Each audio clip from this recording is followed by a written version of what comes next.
British writer on the Middle East, and in Doha, Abdul-Bari Atwan, editor of the London-based pan-Arab newspaper Alquds Alarabi. Thank you very much for joining us, gentlemen. Patrick Seale, haven't we heard this all before? An emergency summit to be called, some sort of committee to be set up, condemnation but no real action from the Arab states?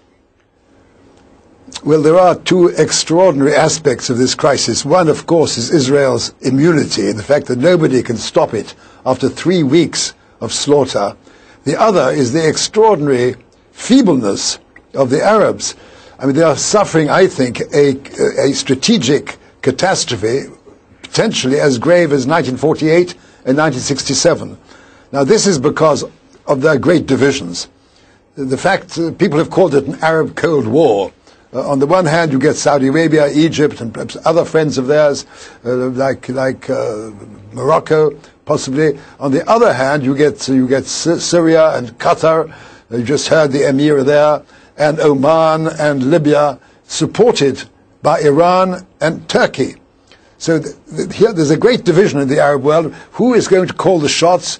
Whose will prevail? And this struggle, this inter-Arab struggle, overshadows and seems to push aside the terrible drama taking place in Gaza. It's just when their central cause, the Palestinian cause, is on its last legs, they're still incapable of getting their act together. Interesting characterization of it, an Arab Cold War. Abdul-Bari Atwan, what do you make of that? Well, I'm really shocked and surprised. I expected the Gaza massacre to unify the Arab world and to unify the people with the regimes in actually taking action to stop these massacres. But what happened was completely the opposite. We have seen now, instead of one summit, 3 summits, and they are useless. There is no intention to take any action from the Arab regimes who actually have a huge capabilities. They have the oil, they have the financial reserves, they have the gas, they have the special relation with the United States, they have the security coordination with Europe.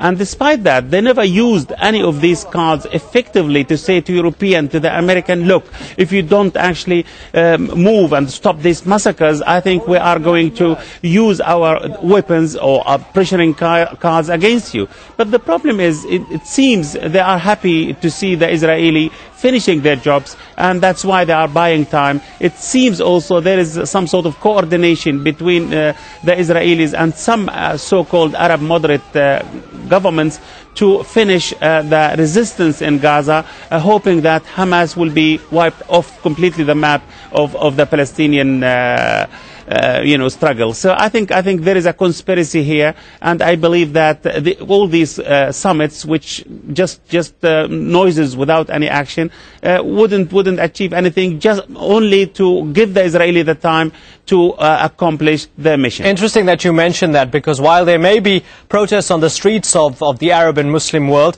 Israel thinks that they have the support of the regimes in the region. Let's listen to what Israel's former ambassador to the UN, Dan Gilliman, told me on December the 28th. I think that many people in Qatar, many people in the Arab world, in the Muslim and Arab world, have very little pity for Hamas. They realize that Hamas brought it unto themselves. They have no regard for human life. They're using their own people as human shields. Okay. And in a way, I think they may even be celebrating. They may even be celebrating, said Dan Gilliman. Patrick Seale, what do you make of that? I'm assuming he was talking about the regimes. Well, that's an atrocious thing to say. Of course, the regimes are deeply disturbed by what's happening, as are the people on the street. But they can't somehow act together. Now, nobody is asking them to make war on Israel. They're too feeble to do that. But what they should engage in is more aggressive diplomacy.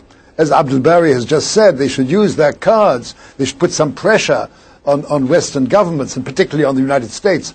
Of course, the Europeans are equally at fault. The EU should have resorted to preventive diplomacy earlier on. They should not have tolerated the siege of Gaza these last years. That was a crime. And of course, they should have spoken to Hamas. Hamas wants to be recognized. Hamas wants to be an interlocutor in this crisis. You can't have a settlement without talking to Hamas. I was very sorry to hear Hillary Clinton the other day, the Secretary of State designate, saying that America would not talk to Hamas. How can she resolve this problem if she won't talk to one of the combatants? Total nonsense. Yes.